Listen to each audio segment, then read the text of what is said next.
press event that we informed the people in Rhode Island that personal information may be at risk if they are involved with those services that we've described.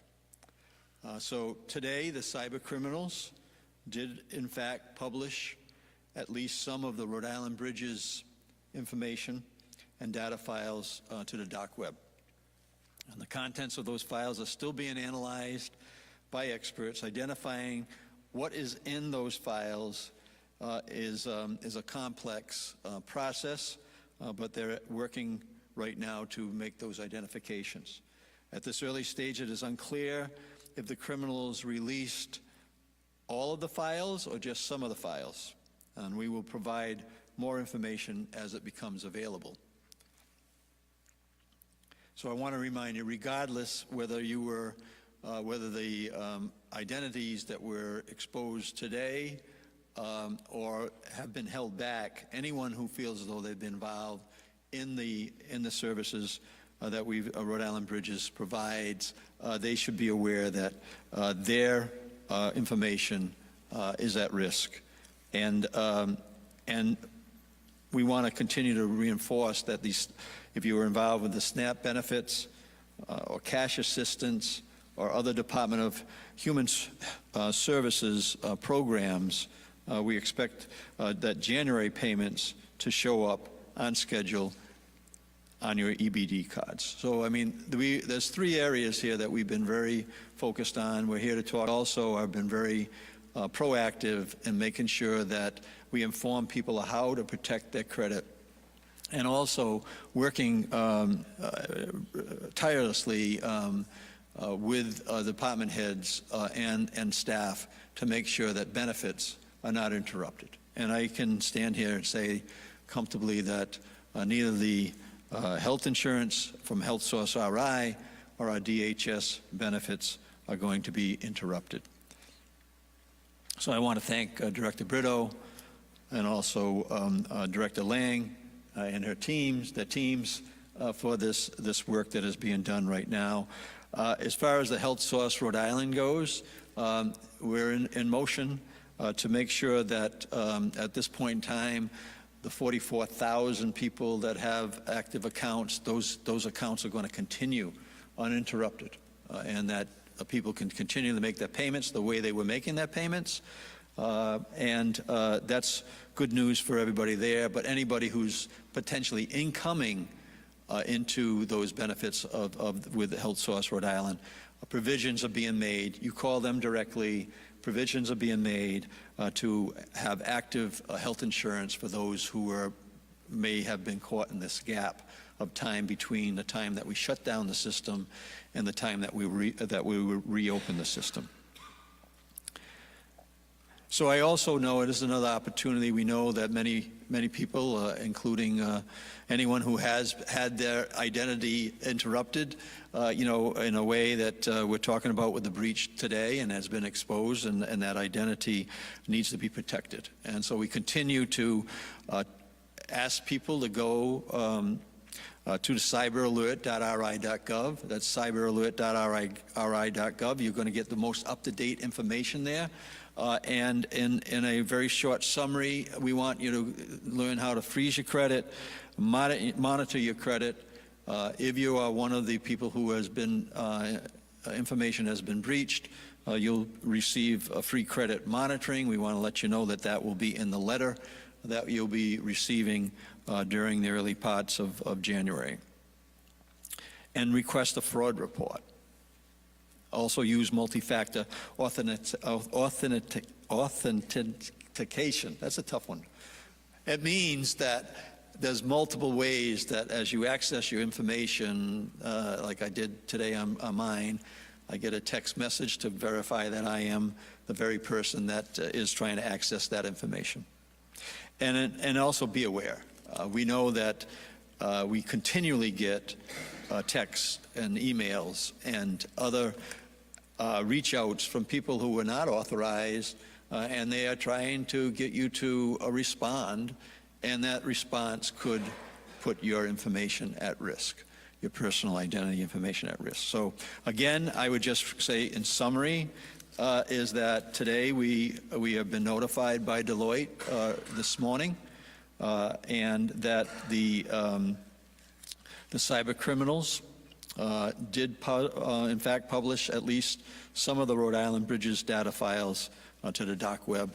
And I'll hand it over to Brian Tardiff, our Chief Digital Officer, to provide some of the technical details that I'm sure that people will want to hear about. Brian?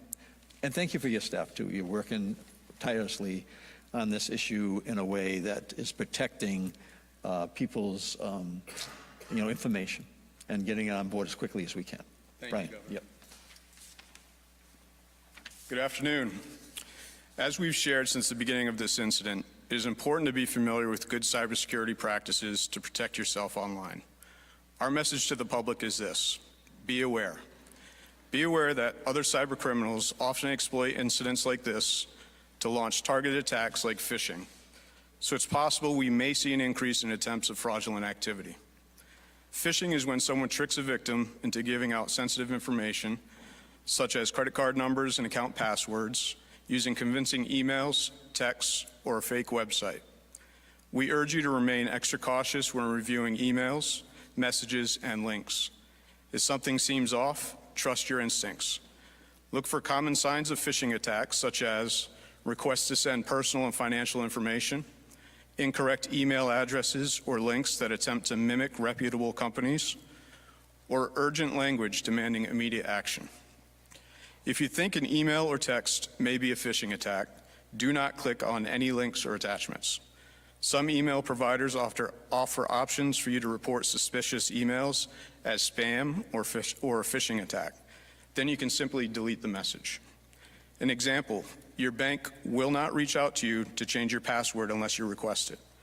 If you have doubts whether the email is authentic, do not click the links. Instead, go to the bank's website and view your notifications.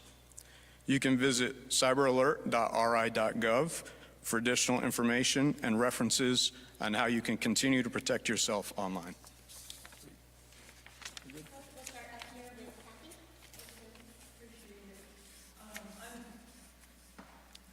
Just jumping into the story, and I'm reading a couple of different versions of what has happened. One of the things I read today was that the group that is claiming credit for this hack set a deadline of Monday, which I assume is today, for the payment of a ransom. So my question is that true? Was there a deadline for payment?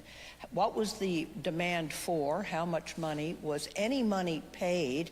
And was the demand to the state, or was the demand to Deloitte? So I'm reading that as sort of statements online on some news stories, and I don't see it accredited exactly to anybody. So, I mean, the short answer is that Deloitte is the one who is negotiating, if that's the best word, directly with the cyber criminal. If you have other details about the IT nature, then Brian can answer that. Was there a demand for ransom? Was today the deadline? And was the fact that some material or some files, unopened files, but references to files are now online, did that actually happen today, or was it just discovered today? So I'll let Brian answer that question, but as far as anything that has to do with the ransom, it's directly Deloitte. You'd have to put that towards Deloitte. They're the ones who are doing that that connection, and I'll let them answer that question. And as far as Brian could maybe detail what he knows might have been exposed today. Thank you, Governor. So shortly after 9 o'clock this morning, we were notified by Deloitte that files had been posted on the dark web by the bad actor. They were continuously in negotiations, as the governor stated, with this group. The state has not been in contact with this group. That's been Deloitte's engagement throughout. Was there a deadline to make a payment by today, or something would happen which has now happened? That's something, again, you'd have to ask Deloitte that question, as they've been in negotiations with the bad actor. Has the state asked anything from Deloitte? Again, they seem to be the ones that are targeted, but it's the state's information. Have you asked them to make any additional payments, hire any additional security for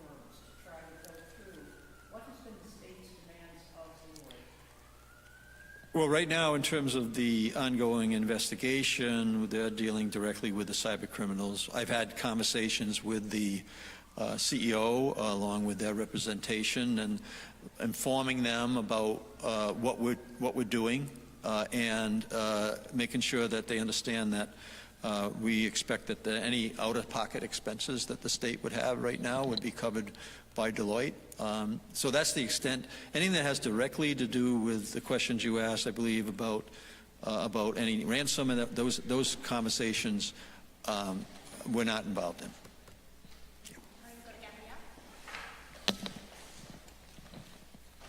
Governor, on the state's end, what did the state do to try and prevent this data from being released, or was it left entirely up to Deloitte and their discretion? All the discussions that were directly on that issue or any other issue in terms of direct contact with the cyber criminals was done by Deloitte. Why was that decision made? Why did you not get more directly involved? Well, this is the way that these processes happen. Deloitte is the one who has the direct contact with the cyber criminals, and we're in contact with them on the IT issues. How quickly can we get the system back up and running, which I think that we're having significant progress on. My conversations with Deloitte, as I just expressed, was we know that for us to make sure that we are doing everything we can to let people know what they need to do to protect our identity, and also the work that we did not want to have any benefits that would be interrupted, and we've had conversations with Deloitte in terms of making sure that they understood that we expect them to cover the cost of that. When do you expect the RIBridges system to be back online? I'll let Brian talk to that one. So we're in the process of a multi-phase restoration. Phase 1 has been complete, and we're targeting a mid-January go-live of the system. And then for the benefits in January, you mentioned that you don't expect a interruption for people who had already been enrolled. But since the system was shut down on December 13th through today, is there going to be any delay in getting benefits out to those new people who now need benefits from the state? No, and that's why we're asking people to go to, the cyberalert.ri.gov to give them more information about how to contact. We're in. Director Brito is working with her staff there to make sure that that doesn't happen. I think I mentioned in my comments that the EBT cards are already triggered up for the January benefits. And as Brian says, we're anticipating something that it will get us back online as quickly as possible. If that goes further than what we anticipate, then people that receive benefits should feel confident that those benefits would not be interrupted or delayed, which I think was a problem with the UHIP issue. Certainly customer service is a top priority for my office, knowing that the IT issues are being directly related to IT and Deloitte with my understanding what's happening. But the outreach right now in terms of customer service is a real high priority, and we've already dispatched multiple teams from our office to be available to go directly into the community to talk to seniors or directly to the municipalities, right directly into the DHS office or the Health Source Rhode Island office, where it's an all-in effort by the team to give customer service. Just to make sure that I understand correctly, for the new people who have enrolled in the last 3 weeks since the system was shut down, are they still getting benefits on an EBT card or directly to their bank accounts? Or are they having to get paper checks since the RIBridges system is down? I'll let Kim answer that directly, and then you'll have the right answer. He had the right answer as well. Kim Brito, Director of DHS, yes, the answer is yes. We have offline processes that we are taking those applications through, and some of the newer ones that came in over the last few weeks might not appear on the 1st, but they'll start to appear right after that. So yes, there's no long delay with those. All right. We're hearing reports that the hackers are almost kind of bragging on the dark web that Deloitte was an easy target because they didn't have protections in place. Do you know about that or have any response to those claims by them? I'll let Brian, answer that more fully than this, but we know that our contracts require protection. So I think that we'll find the answer to that when we find the answer to that, but clearly the state did what it needed to do to make sure that that those systems by contract should be in place. But Brian, you want to talk to that at all? That's a great answer, Governor. So contractually, our vendors are obligated to adhere to state law and state policies regarding security controls. And throughout the course of this investigation and incident, we're going to work to validate that those were adhered to. Knowing what we know now, are you comfortable working with Deloitte ever again? Well, first of all, our top priority is exactly what we talked about, informing people, getting the information out, having people protect their identity, and also get those benefits out. The issues that have to do with IT, we'll take those issues one day at a time, but the top priority right now is working with all the parties, including Deloitte, to get the system back operating.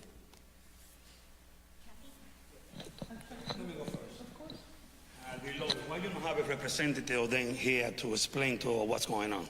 You come on, you're the governor, you got your staff coming out, but we need to see it from Deloitte.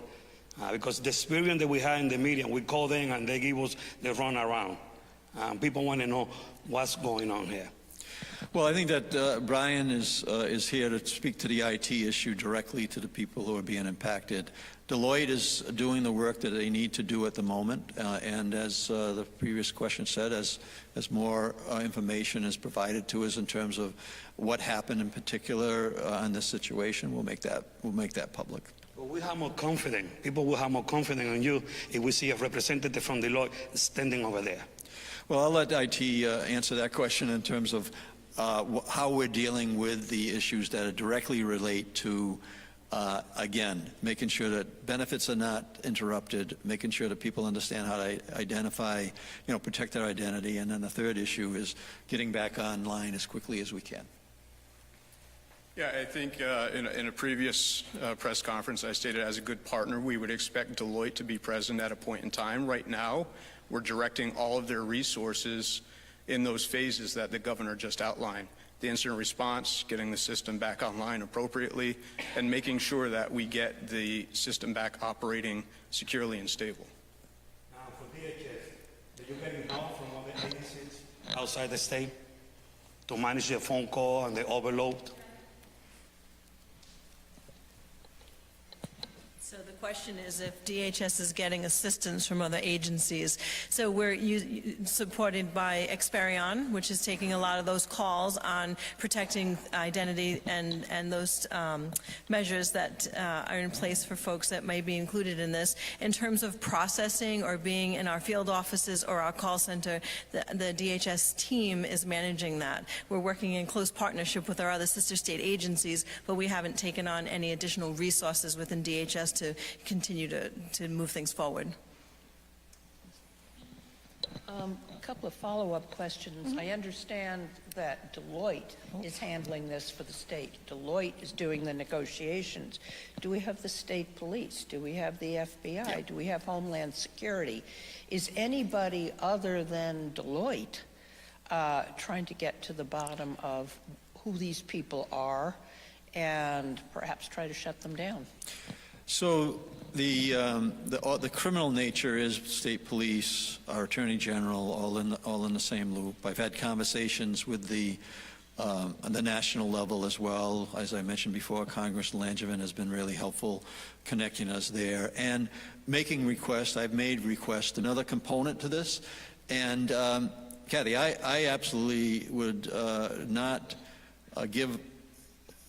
The chances of catching these guys is relatively remote, I would imagine, based on the industry that they're in. But I don't think that should stop us from trying to find out who they are and holding them accountable. So at this moment, and then another follow-up to an earlier question, nobody is actively investigating this at the federal level, but you hope to have that conversation. Yeah, I'll let Brian answer that question, but my understanding is that, yes, they are. They are aware of it. and they're proceeding based on their protocols. I just wanted to have direct conversations with the FBI, with the people who are, what CSA, is it CSA? CISA. And so that I can answer that question as, a little bit clearer. But yes, that work is happening, and I don't know if you want to add anything to that, Brian. I would just add that the threat intelligence from both Deloitte and the state are being shared with the state police and our federal partners across the agencies. What they're doing with that information, I'm sure there's an investigation, but it's really just us sharing as much threat intelligence as we can with them. You had, in answering another question asked, said you're rebuilding the system in some way, and you've completed phase one. What was phase one? And when you say the system should be up and running again in January, well, that's in 2 days. Are we talking about in 2 days, or are we talking about by the end of the month? Well, to clarify, it's middle of January is our target. The 2 phases are the internal processes and infrastructure for the where the workers operate. We're referencing that as the worker portal. The next phase would be the constituent portal, where we open it up out to the outside world. And again, we want to make sure that the system is secure and stable and operates as expected when it comes online.